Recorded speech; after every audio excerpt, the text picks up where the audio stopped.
bienvenue pour cette discussion sur le marché du poulet halal en France. C'est un sujet souvent dans les médias, mais finalement assez complexe, vous voyez. Ça touche à l'écologie, la culture, l'éthique même. On va s'appuyer sur des éléments tirés d'un article « Le mystère du poulet halal en France ». L'idée, c'est de comprendre un peu mieux la taille réelle de ce marché, comment il grandit, et puis les enjeux derrière les chiffres, les débats. Ok, alors, on regarde ça de plus près. Pour commencer, posons un peu le contexte économique. Le marché halal global en France, c'est assez énorme. On parle de 7 milliards d'euros en 2023. Et ce qui est frappant, c'est la croissance, 15% par an. C'est bien plus que l'économie en général, quoi. Et dans tout ça, le poulet est roi. La consommation grimpe, on est à 24,6 kg par habitant en 2024. La volaille, elle représenterait presque 40% des ventes halal en grande surface, ce qu'on appelle les GMS. Ça ferait dans les 190 millions d'euros cette année. Mais attention, ces chiffres des supermarchés, ça ne dit pas tout. Et la clientèle, elle est plus large que juste la population musulmane, qu'on estime entre 5,4 et 6 millions de personnes. Il y a aussi à peu près 3 millions de non-musulmans qui en achètent. Et surtout, il y a deux circuits de distribution bien distincts. D'un côté, les GMS, oui. Et de l'autre, et c'est crucial, les boucheries traditionnelles. Elles captent plus de la moitié des dépenses halal. Pourquoi? Souvent parce qu'elles sont perçues comme plus fiables sur le respect du rite.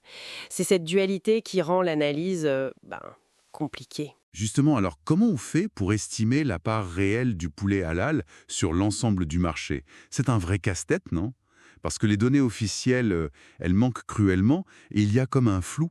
Je me souviens d'une vieille estimation de 2012 qui parlait de 20% des volailles abattues rituellement. Mais aujourd'hui... Et comment expliquer l'écart avec les chiffres des GMS qui semblent bien plus bas? Alors, si on prend en compte cette fameuse croissance de 15% par an du marché halal global et qu'on la rapporte à la consommation totale de poulet en France, qui est environ 1,67 million de tonnes, une estimation raisonnable aujourd'hui placerait la part du poulet halal quelque part entre 20 et 25% du marché total. Ah oui. Oui, ça donnerait une fourchette, disons, entre 334 000 tonnes et 418 000 tonnes par an. 20-25%. Ah oui, quand même, c'est considérable. Et ça confirme bien ce que vous disiez sur le poids énorme des boucheries et des circuits traditionnels.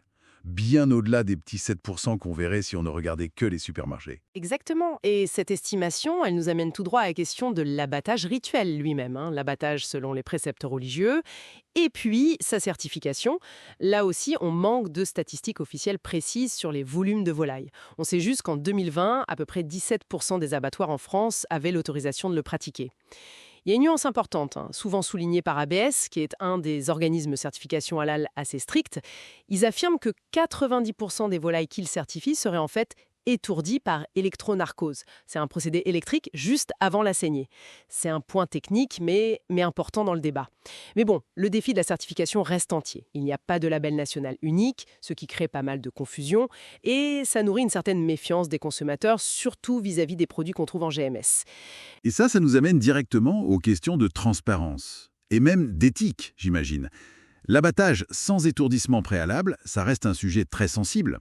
En 2020, 74% des Français y étaient opposés, il me semble. Et puis, il y a ce problème d'étiquetage. Une partie de la viande qui vient de l'abattage rituel, elle n'est pas marquée comme telle dans le circuit classique. D'ailleurs, une large majorité des Français, 80%, voudraient un étiquetage obligatoire qui dise clairement comment l'animal a été abattu. Oui, tout à fait. Et ça soulève une question importante sur le droit à l'information du consommateur et sur la transparence de toute la filière, en fait. D'ailleurs, on voit bien que les grands acteurs industriels sont souvent assez discrets sur leur volume exact, sans doute pour éviter de relancer les polémiques. Bon, alors, si on essaye de résumer un peu tout ça, qu'est-ce qu'on retient? On a un marché du poulet halal qui est bien plus gros que ce qu'on imagine souvent en regardant juste les supermarchés. Probablement autour de 20-25% du total. C'est un secteur complexe, difficile à mesurer précisément, et il est traversé par pas mal de tensions. La croissance économique d'un côté, les pratiques religieuses, les soucis du bien-être animal, et puis cette forte demande de transparence des consommateurs. C'est ça, c'est tout à fait ça. Et si on prend un peu de hauteur, on voit bien l'importance d'avoir des données fiables et aussi d'avoir un débat public plus apaisé sur ces questions. L'enjeu, au fond, c'est de trouver un équilibre entre la liberté de culte, le droit à l'information pour tous les consommateurs et puis les exigences qui montent sur la protection animale. C'est un vrai défi pour l'avenir de tout le secteur agroalimentaire. Et peut-être pour finir, une question pour réfléchir. Au-delà des chiffres et des pourcentages, comment est-ce que notre société peut concilier au mieux toutes ces attentes ? Les attentes économiques, éthiques, religieuses, autour d'un produit aussi banal finalement que le poulet. Et quelles conséquences ces choix auront sur notre système alimentaire de demain ? C'est une vaste question.